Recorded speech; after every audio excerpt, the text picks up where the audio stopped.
इसके अंदर ये दस्तानों का पैकेट है, इसके अंदर ये विशेष सिरिंज है।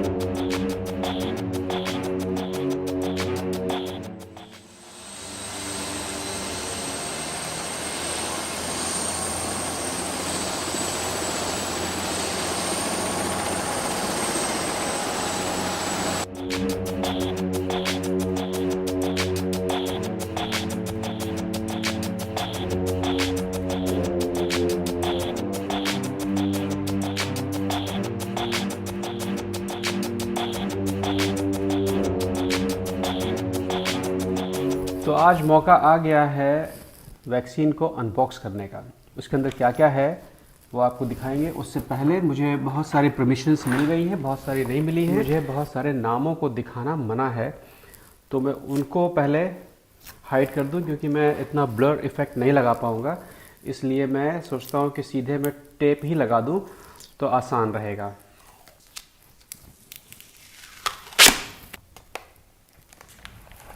तो आज वो दिन आ गया है जिस दिन हम लोग अपनी वैक्सीन, मॉडर्ना वैक्सीन जो है उसकी अनबॉक्सिंग करेंगे। उससे पहले कि वैक्सीन की अनबॉक्सिंग शुरू की जाए, आपको कुछ चीज़ें बता देते हैं। बहुत सारे लोगों ने मुझसे पूछा कि क्या मैं आपकी इस वीडियो को शेयर कर सकता हूं, क्या मैं इसका इस्तेमाल कर सकता हूं। उन सभी लोगों को लगभग जवाब दिया गया है। लगभग 250-300 लोग थे, उन लोगों ने पूछा, जवाब दिया गया है। आप जिन जिन ने ये मेल किया है, आप इस वीडियो को शेयर कर सकते हैं क्योंकि ये वीडियो राइट फ्री में बना रहा हूँ उन लोगों के लिए जिन्होंने ईमेल के द्वारा इसकी परमिशन मांगी है। मैं चाहता हूँ कि हर कोई देखे, मैं चाहता हूँ कि कोई धोखा ना हो लोगों के साथ में, और मैं चाहता हूँ कि जानकारी बढ़े। जिस चीज़ की खुशखबरी आपको इतने दिनों से दी जा रही थी वो देखने में कैसी दिखती है या यहाँ पर कैसी दिखती है। अपने यहाँ शायद कोई दूसरी तरीके से आए, लेकिन यहाँ पर जितने भी प्रोटोकॉल और सुरक्षा के मापदंड होते हैं उनके आधार पे ये एक बॉक्स बनाया गया है। इस बॉक्स के अंदर स्टरलाइज हैंड ग्लव्स हैं, मतलब कि जो रबड़ के दस्ताने होते हैं वो हैं, मतलब कि अस्पतालों में जो रबड़ के दस्ताने आप देखते हैं वो हैं। और इसके अंदर वो विशेष सिरिंज है जो सिरिंज एक बार लगाने के बाद में अपने आप टूट जाती है, अपने आप ख़त्म हो जाती है। उसका मकसद सिर्फ ये है कि इस वैक्सीन को निकाल कर कम ज़्यादा ना किया जाए, इस वैक्सीन को, बड़ों की वैक्सीन को बच्चों को ना लगाया जाए। इसमें सीधा सीधा नियम है कि ये वैक्सीन एज के हिसाब से है। 18 से लेके 60 तक के लोगों के लिए पूरी की पूरी सिरिंज एक बार में लगानी है। जो बच्चों के लिए है वो सिरिंज अलग से आती है, लेकिन वो अभी हम लोगों के पास नहीं आई है। ये जब बाजार में आएगी तो देखने में डिब्बा कुछ इसी तरह का होगा, लेकिन ये फिलहाल ये फाइनल ट्रायल के लिए है। जब ये यहाँ से ओके हो जाएगी तब ये यहाँ के अस्पतालों में आएगी। यहाँ पर कोई भी दवा बाजार में नहीं बिकती है, इसलिए ये बाजार में तो कभी नहीं मिलेगी, लेकिन इसका ऑर्डर जरूर किया जा सकेगा क्योंकि ये पूरे के पूरे कमर्शियल पर्पज से बनाई गई है। इस वैक्सीन को बनाने में अरबों रुपया लगा है। मतलब कि आप समझ लीजिए कि इस पे पिछले 7-8 महीनों से दिन रात काम चल रहा है और इसके लिमिटेड डोज बनाई गई है क्योंकि ये अभी भी फाइनल ट्रायल पर है। मतलब कि अगर इस पैकेट की मैं कीमत निकालूंगा जितने भी अभी तक वैक्सीन बनी है तो ये पैकेट शायद कुछ 25 या 26 हज़ार रुपये का होगा, लेकिन जब तक ये बाजार में आएगी तब तक इसके करोड़ों कॉपी बन चुकी होंगी और तब इसकी कीमत होगी 1200 से 1800 रुपया। मैं यूरो में नहीं बता रहा हूँ, मैं रुपये में बता रहा हूँ। मैं यूरो में नहीं बता रहा हूँ, मैं रुपए में बता रहा हूँ, क्योंकि जब भी कोई चीज़ बहुत ज़्यादा मात्रा में बनाई जाती है तो वो चीज़ें सस्ती हो जाती हैं। मैं थोड़ा सा मुद्दे से बाहर जाके आपको बताऊं, दुनिया में वो हर चीज़ जिसका प्रोडक्शन, जिसकी मैन्युफैक्चरिंग, जिसको बनाने की क्षमता अच्छी है और उसकी खरीदो फरोख्त अच्छी है, वो सारी चीज़ें सस्ती हैं। जैसे कि पेट्रोल, जैसे कि दूध, जैसे कि तेल, खाने वाला तेल, ये सारी चीज़ें बेहद सस्ती हैं। और दुख की बात यह है कि अपने यहाँ ये सारी चीज़ें बहुत महंगी हैं। तो समझने की कोशिश करिए कि जो चीज़ दूध, पेट्रोल, तेल जो बाज़ार में इफ़रात मात्रा में है और आप तक पहुँचते पहुँचते बेहद महंगा हो जाता है। तो जब भी आपको कोई चीज़ बहुत महंगी लगे तो उसके पीछे जाके देखें कि इसको महंगा करने में किसका हाथ है। जैसे कि प्याज, टमाटर कभी कभी बहुत महंगा हो जाता है, उसके 6-7 दिन के बाद में वो सस्ता भी हो जाता है। तो आपको क्या लगता है कि 6 दिन में किसान प्याज पैदा करके आपके यहाँ भेज देता है? ऐसा नहीं है। होता ऐसा है कि जब उस बिचौलिए को, जब उस बीच के आदमी को पता चलता है कि किसान का प्याज और टमाटर ख़त्म हो गया है, सारा प्याज और टमाटर उसके गोदाम में रखा हुआ है, तब वो सप्लाई थोड़ी सी रोक लेता है। खाने वाले बहुत हैं तो भैया जिसके पास ज़्यादा पैसा होगा वो ख़रीद लेगा, और 4-5 दिन के बाद में फिर अपनी सप्लाई खोल देता है और वो दाम कम हो जाते हैं। तो जो बिचौलिया है उसको एक बहुत फ़ायदा हो गया। यही हाल पेट्रोल में है, यही हाल कुकिंग ऑयल में है, और शायद यही हाल इस वैक्सीन में भी होगा। क्योंकि यहाँ पर कोई भी अस्पताल प्राइवेट नहीं है, इसलिए यहाँ पर तो ये वैक्सीन फ्री है, लेकिन भारत में आते आते इसकी कीमत क्या होगी इस पर आप लोग ध्यान रखिएगा। सारी कीमतें लिखी होती हैं और उससे ऊपर आपको देने की ज़रूरत नहीं है। अब ये कथा बंद करते हैं और देखते हैं कि इसके अंदर है क्या क्या चीज़ें।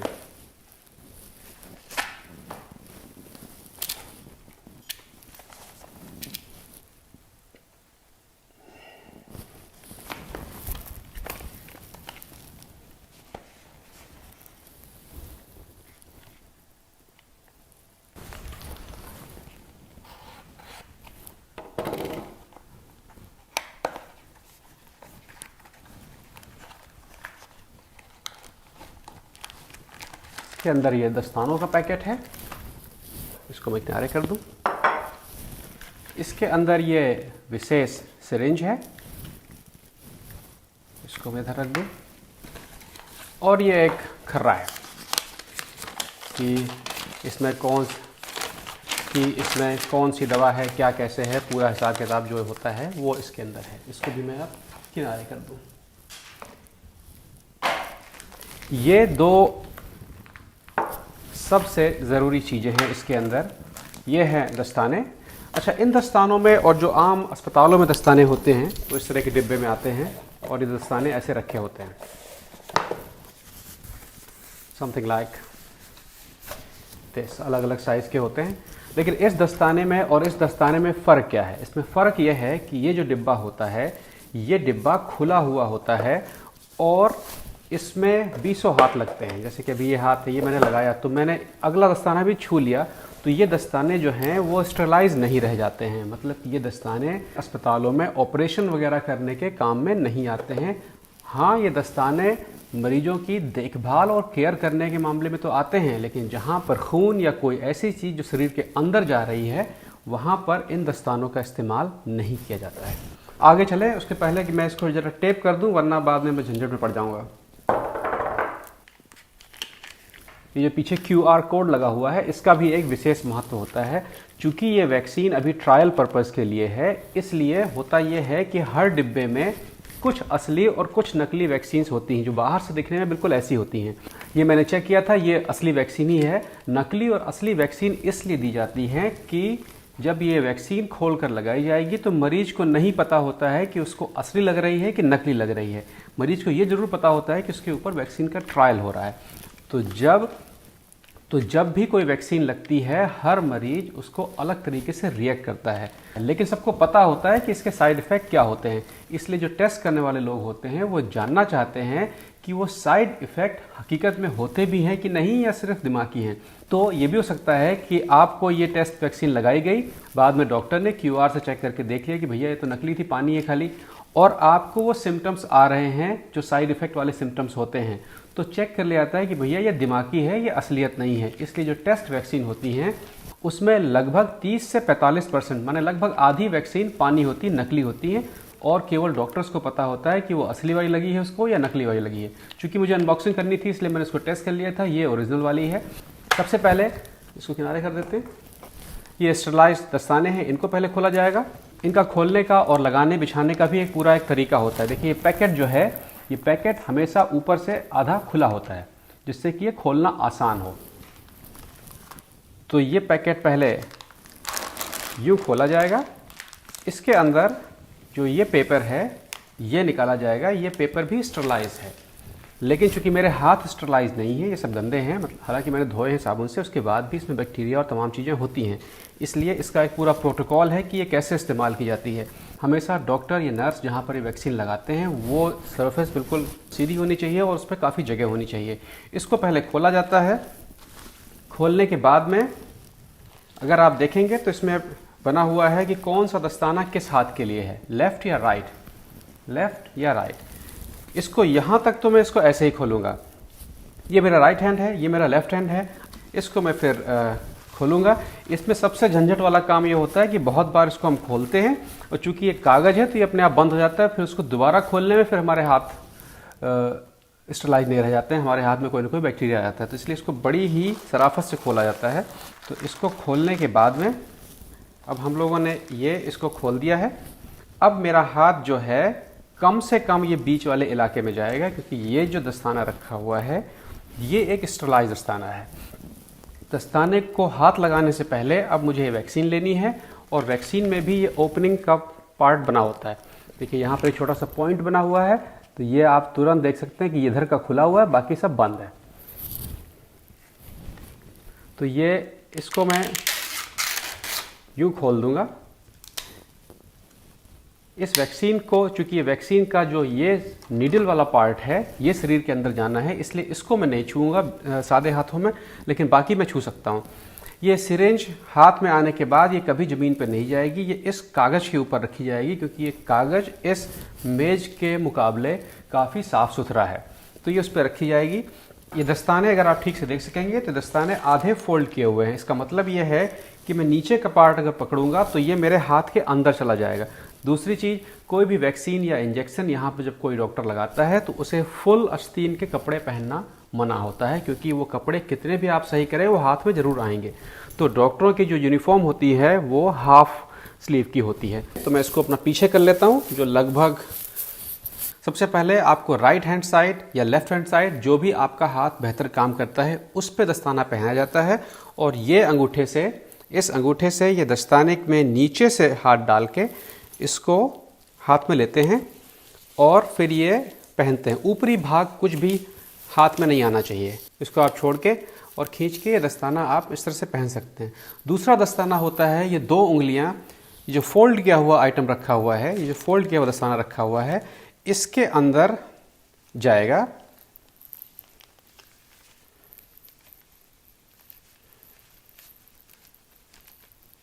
क्योंकि अगर अब हम नीचे से पकड़ेंगे तो ये जो दस्ताना है मेरे हाथ में छुएगा, तो ये स्टरलाइज नहीं रह जाएगा, इसलिए इसको नीचे की तरफ से पहनना है। तो ये हाथ में इस तरह से जाएगा। ये हाथ में यूँ पहनने के बाद आपका हाथ जो है ये इसके अंदर पहुंच जाएगा। और अब आप देख रहे होंगे कि ये ऊपरी भाग मैंने दस्ताने का पकड़ा हुआ है, निचला भाग नहीं छुआ हुआ है, और ये मैं आपको ऐसे छोड़ देंगे। अब यहाँ पर बाकी मुझे कुछ नहीं करना है। अब आपको ध्यान ये देना है कि कौन सा हाथ ऐसा है जिसका उपयोग आप मरीज के लिए करेंगे और कौन सा हाथ ऐसा है जिसका उपयोग आप बाकी कामों के लिए करेंगे। जैसे कि आपको मरीज के साथ में बैठना है, मरीज से बात करनी है, हो सकता है आपको कोई कपड़ा उठाना हो, तो ज़्यादातर काम मैं इस हाथ से करता हूं और ये हाथ मैं अपना मरीज के लिए रखता हूं। तो इस हाथ से मैं अब कुछ नहीं छूऊंगा और इस हाथ से मैं सिरिंज वगैरह अपना पकड़ता रहूँगा। अब मुझे चश्मा छूना मना है, बाल छूना मना है, गाल वाल छूना मना है। अब मैं सिर्फ और सिर्फ मरीज के लिए हूँ, अपने लिए नहीं हूँ। अब मैं सिरिंज उठाऊँगा और इसकी जो नीडल है ये खोलूँगा। अब आप देखेंगे कि देखने में बिल्कुल साधारण सिरिंज दिख रही है और जो इसके अंदर लिक्विड भरा हुआ है ये वैक्सीन है। यही वो खुशखबरी है जिसके लिए आप लोग इतने दिनों से इंतज़ार कर रहे हैं। अभी 6 महीने और इंतज़ार करना है, उसके बाद आप तक पहुंच जाएगी। फ़िलहाल जो ये वैक्सीन है ये 2 साल तक काम करती है। ये रिसर्च कहता है कि 2 साल तक काम करती है, शायद कम भी करती हो, शायद ज़्यादा भी करती हो, लेकिन आइडिया ये है कि इस फाइनल ट्रायल के बाद में यही वैक्सीन बाज़ार में आएगी और जब अगले साल जो दूसरा वर्जन आएगा वो शायद 4 से 5 साल काम करेगा या और बेहतर होगा। लेकिन फ़िलहाल अब और समय नहीं है, इसलिए ये 2 साल वाली ही बाज़ार में आ रही है। तो मॉडर्ना अगर आप लोग लेंगे तो वो 2 साल काम करेगी। इसके अलावा जो दूसरी वैक्सीनें हैं उनका मुझे उतना ठीक से आइडिया नहीं है, शायद वो ज़्यादा दिन काम करती हूँ, लेकिन मॉडर्ना फ़िलहाल 2 साल ही काम करती है। तो जनाब ये है वो वैक्सीन। और अगर मैं इसको, तो मैं इसका इस्तेमाल करके दिखाता हूँ। इसमें थोड़ा सा एयर बबल है, उसको मैं निकाल दूँ पहले। ये कहाँ पर लगाई जाती है, मसल्स में या फैट में, वो सब मैं आपको नहीं बताऊंगा क्योंकि बहुत सारी जानकारी मुझे देने का अधिकार नहीं है, वरना आप ही डॉक्टर बन जाएंगे, खुद लगा लेंगे वैक्सीन। तो ये सीधी बिल्कुल लगाई जाती है और लगाने के बाद ये पूरा का पूरा इसको अंदर पेश कर दिया जाता है। अब जब मैं इसको बाहर निकालूंगा तो देखेंगे आप कि ये सुई जो है ये अंदर जा चुकी है। अब यहाँ पर ऊपर कुछ भी नहीं रह गया है, इसका कोई भी दोबारा इस्तेमाल नहीं हो सकता है। ये जो सिरिंज है ये खींचने पर ये वापस भी नहीं आएगी और सिरिंज की नीडल ये जो हरी लाइन है इसके अंदर चली जाती है। अब ये यूजलेस हो चुकी है। इसको अब मुझे इसमें रखकर, इसको आज के नियम के अनुसार अब मुझे इसके अंदर रखकर इस पूरे पैकेट को मुझे अस्पताल को वापस करना है और मुझे बताना है कि इसका इस्तेमाल मैंने कहाँ पर किया है। मैंने मक्खन को लगा दिया था क्योंकि हमारे शरीर मक्खनी जैसे होते हैं, हम लोग थुलथुले मोटे लोग हैं, तो मक्खन लगा दिया था मैंने। तो जनाब ये थी वैक्सीन। अब इसके बारे में अगर कोई सवाल जवाब हो तो आप बताइएगा और इस वीडियो को आप खूब शेयर कर सकते हैं, इस्तेमाल कर सकते हैं। मैं चाहता हूं कि सब लोग देखें, सब लोग जानें कि ये कौन सी बला है जिसकी खुशखबरी आपको बढ़ रही इतने दिनों से और आ नहीं रही है, हो क्या रहा है इसका। मैं पिछले हफ्ते ट्रॉमा हेलीकॉप्टर में गया था। अगर आप जानना चाहते हैं कि ट्रॉमा हेलीकॉप्टर के अंदर क्या क्या होता है, कैसे मरीज तक पहुंचता है, कौन कौन सी दवाएं होती हैं, कितने डॉक्टर बैठते हैं, क्या होती है पूरी कहानी ट्रॉमा हेलीकॉप्टर के बारे में अगर जानना चाहते हैं तो आप लिख भेजें। आपके लिखने के हिसाब से फिर मैं एपिसोड वो बना दूंगा। यहाँ पर कोरोना 2 की लहर शुरू हो गई है, लेकिन इकोनॉमी खराब ना हो इसलिए बहुत सारे अच्छे अच्छे नए नियम बनाए गए हैं। आने वाले भागों में उस पर बात करेंगे कि कैसे आप कोरोना से बचे रहें और अपनी जेब भी बचाए रखें।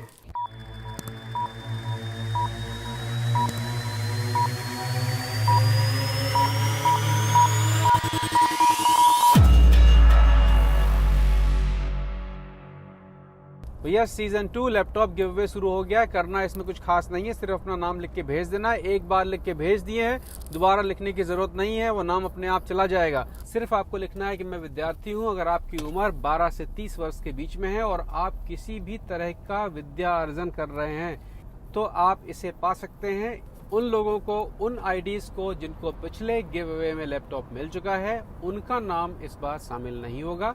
बाकी सबका वेलकम है। बाकी अपना ख्याल रखिए, अपने अपनों का ख्याल रखिए। कोरोना बहुत तेज बढ़ रहा है, आराम से घर में रहिए। बिना फालतू फिजूल इधर उधर निकलने की जरूरत नहीं है। बिना फालतू फिजूल इधर उधर निकलने की जरूरत नहीं है। और जितने गेम वाले चाइनीज ऐप हैं तो खेल डालो जितना खेल पा रहे, क्योंकि सब बंद होने वाले हैं। ठीक है बाबू, फिर मिलेंगे अगले एपिसोड में।